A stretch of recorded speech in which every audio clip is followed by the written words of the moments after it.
Hi guys, and welcome to this video. I am Neve.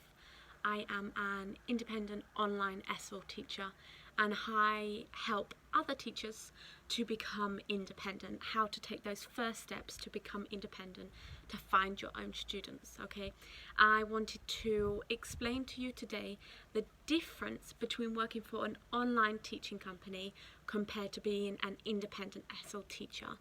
I have a really good perspective of this because I have worked both as an independent teacher, which I am still now. I'm still an independent ESOL online teacher, but I did work for a period of time for an online Chinese company. I worked for Wales English. I quit before the whole company came crashing down after recent Chinese policy changes that have no longer allowed foreign teachers teaching for English and along with other subjects in China. So if you have worked for an online company, maybe Wales English like me, VipKid, Magic Ears, Palfish, there are other companies as well that work slightly differently, like italki Cambly, where you are earning peanuts. Maybe you might be looking to transition to become an online independent teacher where you are your own boss. Okay, you work for yourself, you find your own students. You might want to know a little more information of what being an independent teacher is like, what's involved. Now, I've worked with both, as I told you, and I can tell you my honest opinion of both. Okay, and I am hands down very much pro being an independent teacher.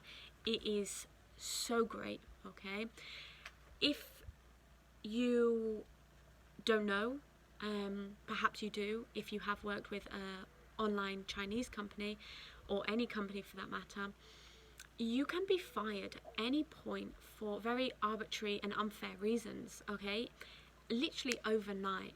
So following the Chinese regulations, I remember with Wales English, I no longer worked for them at that point, but 1.5 thousand teachers were fired with a click of a finger overnight, contract suspended. You can be fired like that.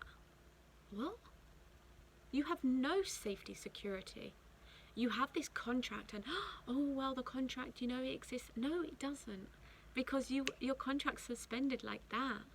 So you can really be fired for very unfair, arbitrary reasons, but it happens. Don't feel safe working for a company that you will get cash flow every month working for an online company. It's completely not true, right? I saw it with my own eyes. They completely pulled the plug on teachers, and teachers were dropped like a sack of potatoes, right? Just like that. So be aware of that. It's a very vulnerable position to be in, okay? Other things, when you work for a company, you have this opinion that they're your students. They're not. Those students don't belong to you per se, right? They are the company students. They are not your students. The company have advertised you as a teacher on your behalf. You haven't done the advertising, you haven't found the students, etc., etc., okay? So you don't have any real value there, right? As an independent teacher, you source your students yourself. The type of students that you want to attract, they are your students. You have a relationship with them on a weekly basis, okay? As an independent teacher, they are your own students that you find yourself. And it is far better. You can have communication, you have flexibility, which is incredible. Like now, unless you are new here, you'll notice that my background is a little different. It's because I'm in England at the moment visiting my family. I normally live in Tenerife with my boyfriend over there, but I am back home for a little period of time. I can teach here, I can rearrange my classes, I have flexibility with my students. With an online company, you just do not get that. It's a yes or yes, you've got to teach, So that's huge, that as an independent teacher, you have that flexibility. If if I don't want to teach a class, I can very easily cancel it, rearrange it, schedule it for the following week. Okay, you can make up the class.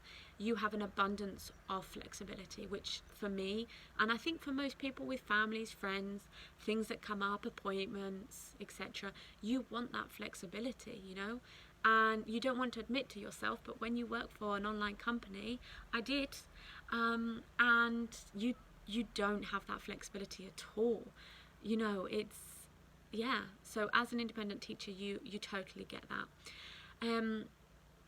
Another thing, when you're working for a company, you have really inhumane, strict policies that you have to follow. Yes or yes. You know, I remember with Wales English, strict policies like that it was a severe behavioural issue if you are eating in the class or drinking. Now, don't get me wrong, I'm not going to be teaching my class, having my dinner, but in my independent classes, you know, if I'm thirsty, I'm going to have a nice big glass of water, or in the morning I have my coffee. My students, like one of my clients, she's an architect, she always has her morning coffee in our class together. We can talk about how nice our coffee is at the start of class. It's very relaxed. With Wales English, if I drank my coffee during the class, that would be a severe problem. What? That's I don't know how that's normal. Okay, I understand you're teaching children, but you're working for a company and they put these policies over you that you've got to follow. Yes or yes. Like, I mean, I'm a grown adult. If I want to have a sip of coffee whilst I'm teaching, I want to be able to do that. Or with my classes, you're not allowed to. I remember with Wales English, you can't be off the screen for more than 5 seconds or 10 seconds. I can't remember the exact amount. But as the longer it is, the more severe the behavioural problem. As if I'm a child, a behavioural problem. Like, huh? I mean, in my own classes, I'm an independent teacher, and if I've got a class that's a longer, okay, then I can just say, just one moment, you know, if the doorbell rings, I just need to pop up. I can do that. If I want to top up my glass of water, I can run and go to the bathroom, to the kitchen and get more water. I can go to the bathroom. Of course, I'm not whipping in and out every 5-10 minutes, you know, but I have that opportunity. I can. And when you work for a company, there is a lot of rules, and you don't want to be honest with yourself about them, but they exist, they do, and you've got to follow them, and you live in fear. I remember I was so worried about the Wi-Fi cutting out, and I mean, I have hundreds of screenshots on my computer where I've screenshotted a speed test right before the class, that if there was a problem, I could submit my screenshot to prove that I had the internet connection, etc., etc. I don't want to live my life like that. That's you know, that what? And I'd make sure I'd had the wires. I made sure I have backup headphones in case the first one's broke. I'd have a spare pair. I had to invest my own money to do that, out of fear, out of a fear. Now, I'm a grown woman. I don't want to live in fear. I remember, obviously, all the classes are recorded. Policies that you've got to, you know, like I'm wearing a shirt now, but it's a V-neck line. If I was working, if I teach my own students, I can wear this. I can teach out in the garden.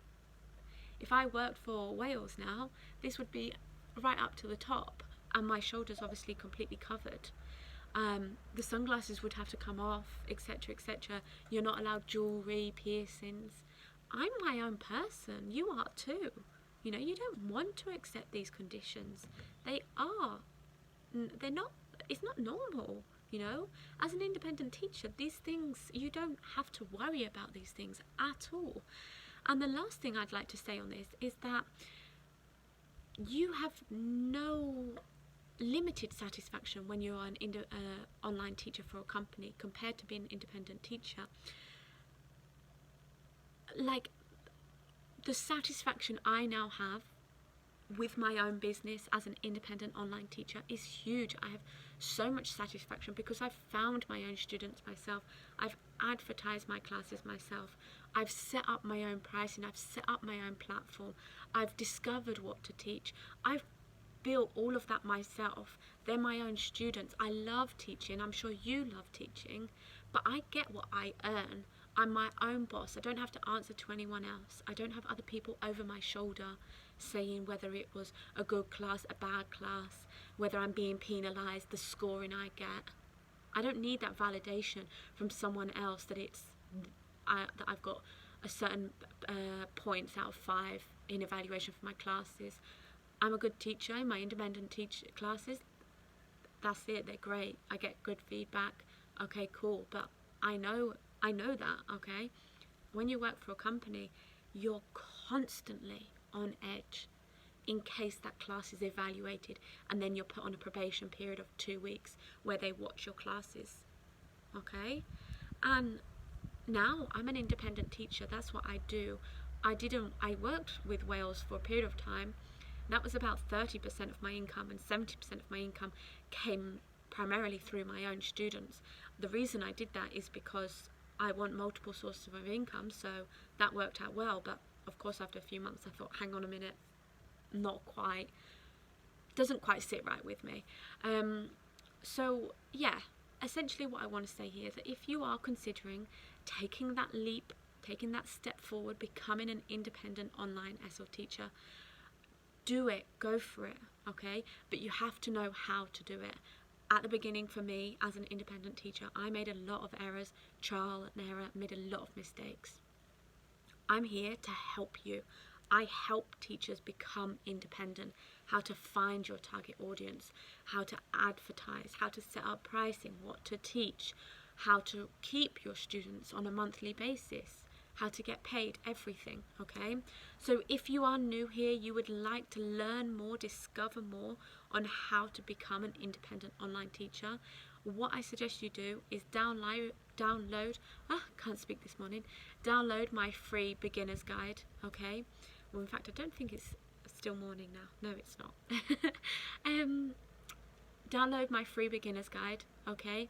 It is completely for free. It will be in your inbox within 30 seconds to a minute, okay? And it is a 1, 2, 3 step-by-step guide to become an independent teacher, okay? If you have any questions, any doubts, comment below, and if and when I have time, I will try to help you, okay? So I hope this video has been useful for you, and a little bit of insight onto, or a reflection really, on what it really is like as an online teacher compared to an independent teacher, okay? And I will see you in my next video. Bye!